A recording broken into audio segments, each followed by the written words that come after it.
슬기로운 정치 시간으로 이어가도록 하겠습니다. 더불어민주당 선대위 정무실장을 맡고 있는 윤건영 의원 지금 스튜디오에 모셨습니다. 어서 오세요, 의원님. 네, 안녕하세요. 윤건영입니다. 어제 가장 그 뜨거웠던 정치권 뉴스는 TV 토론, 양자 토론 무산된 겁니다. 네. 가처분 신청을 일단 법원이 받아들였어요. 네. 이러면 이제 다자 토론으로 가야 되는데 네. 열리겠습니까? 어떻게 보세요?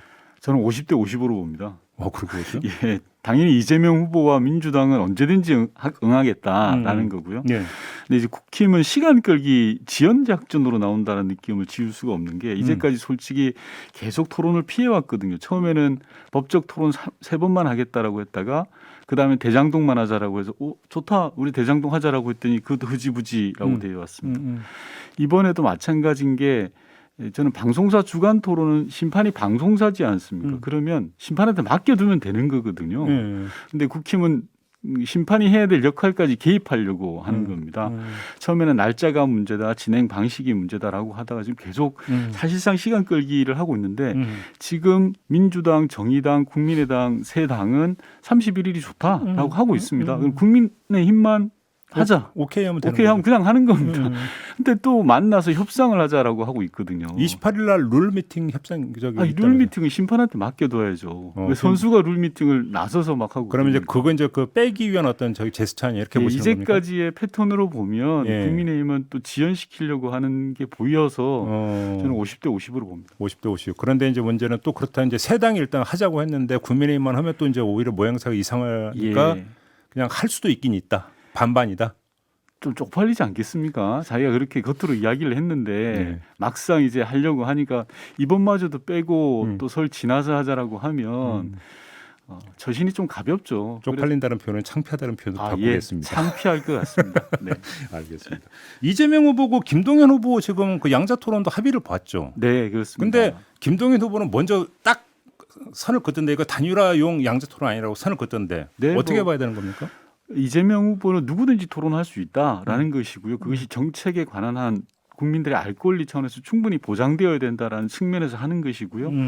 뭐 이 토론이 갖는 의미에 대한 해석은 자유인 것 같습니다. 그래요? 예. 혹시 근데 그 단일화 여지는 있다고 보십니까? 그 뭐 보시는 분의 판단에 맡겨야지 저희가 할 일은 아닌 것 아니 같고요. 김동연 후보 입장이 중요하니까. 알겠습니다. 요 며칠 당 안에서 쇄신 이야기가 계속 나왔잖아요. 네. 참 여러 가지 그 장면이 있어서 일단 한두름을 묶어서 총평부터 듣고 싶은데 어떻게 평가하세요? 우선 출발은 소위 말하는 여의도 정치에 대한 반성에서 비롯됐다고 생각합니다. 정치가 국민들의 인식과 괴리돼 있고 그리고 기득권화되어 있는 구성의 정치 구조와 문화를 바꾸겠다라는 거고요. 이번 대선이 다음 5년의 집권 세력을 바꾸는 것뿐만이 아니라 대한민국을 바꾸고 정치를 바꾸는 그런 계기가 되자 그런 차원에서 우리 민주당은 기득권을 내려놓고 모든 걸 혁신하겠다라는 의지를 표현한 것으로 봐주시면 될 것 같습니다. 근데 이제 그 전개 과정을 보면 김종민 의원이 페이스북에 뭐 86 이야기를 먼저 꺼냈고 그 다음에 이른바 7인회에서 임명직 안 받겠다고 선언했고 그 다음에 송영길 대표가 나서서 여러 가지 방안을 발표를 했고 저희가 어제 김종민 의원 인터뷰를 했는데 86 용태를 주장한 건 아니라고 했고 그러니까 김우영 선대위 대변인은 그게 요설이라고 또 저격을 했고 교통정리를 어떻게 해야 되는 겁니까? 큰 흐름을 보셔야 될 것 같습니다. 저는 이게 추석 설을 앞두고 여러 가지 흐름이 나타날 텐데요. 국민들이 보시기엔 그러지 않겠습니까? 기득권을 내려놓고 변화와 혁신을 추진하고 그리고 네거티브 선거를 하지 않겠다는 민주당과 벌써 뭐 있지도 않을 다음번 보궐선거 공천권을 가지고 서로 진흙탕 싸움으로 다투고 있는 국민의힘 그리고 네거티브를 하겠다는 국민의힘 판단할 걸로 보여집니다. 그래서 그런 부분들 흐름으로 좀 봐주셨으면 좋겠다라는 말씀 드리고 싶습니다. 흐름으로? 네. 그런데 오히려 86 용태를 두고 이런 얘기 저런 얘기 나오면서 뭐 자중질환에 빠졌다 저러니까 진정성이 없는 거 아니냐 또 이런 이야기 따라 붙던데요. 그 송영길 대표의 던진 메시지를 저는 좀 제대로 보아야 된다고 그게 생각합니다. 핵심이라고 보십니까? 송영길 대표가 던진 건 크게 세 가지지 않습니까? 첫 번째는 논란이 됐던 국회의원들에 대한 제명을 국회 스스로 하겠다. 이거는 국회윤리자문위원회에서 건의한 건데 아직 국회가 응답을 못했던 거거든요. 김영삼 전 대통령 이후에 수십 년 동안 처음 있던 사례지 않습니까? 오늘 뭐 윤리특위에서 그러니까 상정 맞습니다. 시도한다고 하던데요. 그만큼 국회 스스로 기득권을 내려놓고 좀 변화하자라는 거고요. 두 번째는 아프지만 종로에 공천하지 않겠다라는 거고 세 번째는 동일 지역에서 사연임을 더 이상 하지 않겠다. 국민의힘도 처음에는 이 부분에 대해서 할 것처럼 하다가 뭐 지지부진 꼬리를 내리고 묵묵부답이거든요. 이런 것들에 대한 진정성을 갖기 위해서 송영길 대표가 불출마를 선택한 겁니다. 그러면 거꾸로 예를 들어서 이제 박덕흠 의원 같은 경우는 국민의힘에서 복당을 시켰거든요. 맞습니다. 이런 부분이 대단히 중요한데요. 저는 정치 변화와 혁신에 대해서 국민의힘 이준석 대표와 윤석열 후보는 답을 내야 된다고 생각합니다. 박덕흠 의원님 같은 경우에는 현역 의원 신분의 가족회사를 설립해서 수백억 원의 공사를 수주했다는 의혹을 받고 있어서 탈당하신 분 아닙니까? 네네. 그런데 슬그머니 그냥 입당을 하셨어요. 다시금. 이런 분들에 대해서는 명확하게 하셔야 됩니다. 말로만 공정이 아니라 국회 스스로 기득권을 내려놓고 안 봐준다. 우리 스스로부터 혁신하자라는 걸 보여줘야 되는데 사실 국회에서 국회의원을 제명하려면 3분의 2의 동의가 필요합니다. 그래서 우리 당은 3분의 2입니까? 네, 맞습니다. 민주당은 뭐 의총을 통해서 당론으로 모을 생각이 있는 것 같습니다. 윤석열 후보가 이제 답해야 할 시기인 것 같아요. 윤리특위에서 본회의로 넘길 때도 의결을 하잖아요. 그 부분은 이제 과반인데요. 과반입니까? 그러면 그럼 민주당 단독으로 처리를 하겠다라는 지금 의지인 겁니까? 당연히 그렇습니다. 국힘과 협조를 안 하면? 네. 근데 본회의로 넘기면 그때는 3분의 2다. 맞습니다. 그래서 그 부분은 국힘의 윤석열 후보와 이준석 대표가 화답을 해야 됩니다. 이제까지 정의를 외쳤지 않았습니까? 그러면 그 부분에 대해서 분명하게 바로 답을 해야 됩니다. 그러니까 시간 끌지 않고 바로 표결 시도하겠다라는 말씀이신 거죠? 네, 그렇습니다. 거기에 응할지 말지는 국힘이 알아서 할 문제다 이런 거고요. 자, 그러면 두 번째. 지금 보궐선거에서 민주당 귀책 사유가 있는 곳은 공천 안 한다고 했잖아요. 그럼 거꾸로 윤희숙 의원이 사퇴했던 서울 서초갑이나 그다음에 곽상도 그 의원이 사퇴했던 대구 중랑구 같은 경우 그럼 국민의힘도 이 두 곳에 대해서 공천하면 안 된다는 입장입니까? 합리적 판단에 맡겨야 된다고 생각합니다. 정당이 공천을 하겠다라고 하는 것에 대해서 뭐라고 할 수는 없습니다. 다만 우리가 책임 정치 차원에서 국민 눈높이에서 판단해 주셔라라는 말씀을 드리고 싶습니다. 저희가 종로를 무공천했던 이유가 있지 않겠습니까?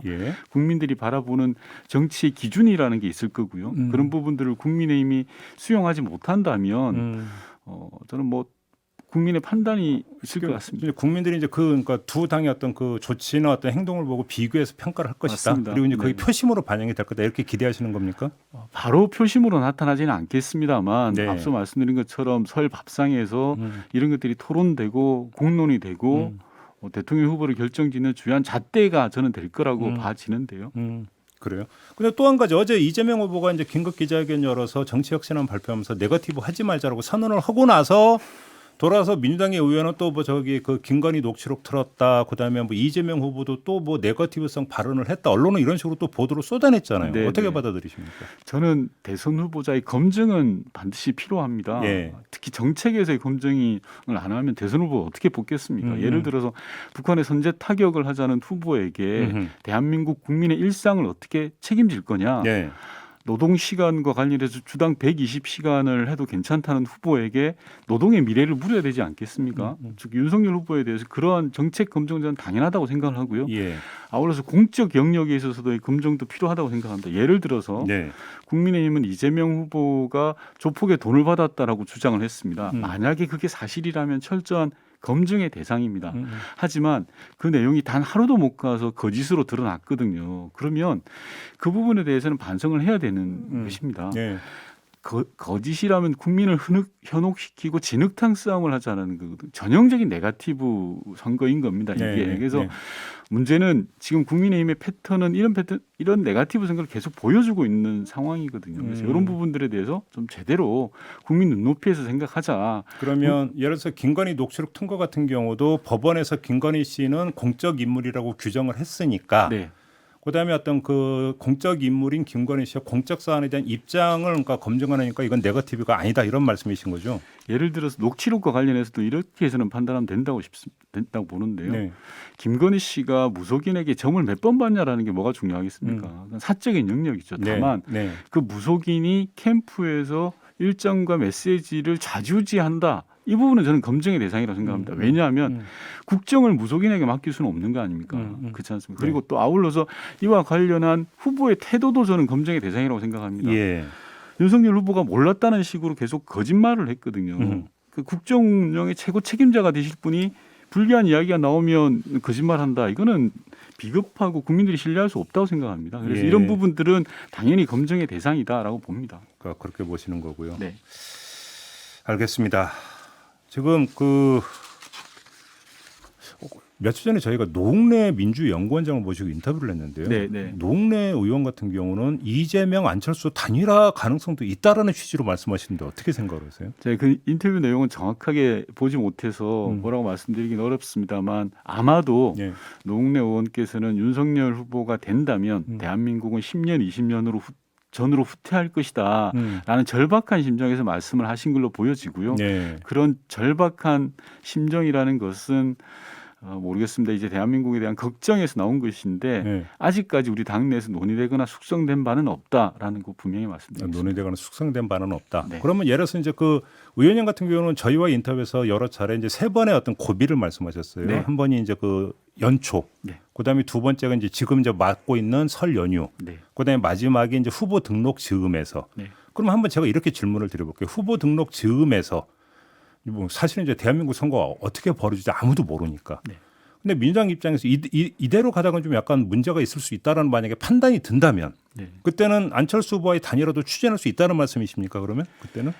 일어나지도 않은 일에 대해서 미리 예단해서 말씀드리면 이 정치가 너무 희화되고 뭐랄까 이게 상상력이 있는 건 좋은데 너무 이렇게 가벼워 보일 수 있다고 생각합니다. 그래서 저는 흐름상으로 보면 앞서 말씀드린 세 번의 고비가 있을 거고 앞으로 남은 고비는 선거 후보 등록을 하기 직전에 있을 거라고 봐지는데요.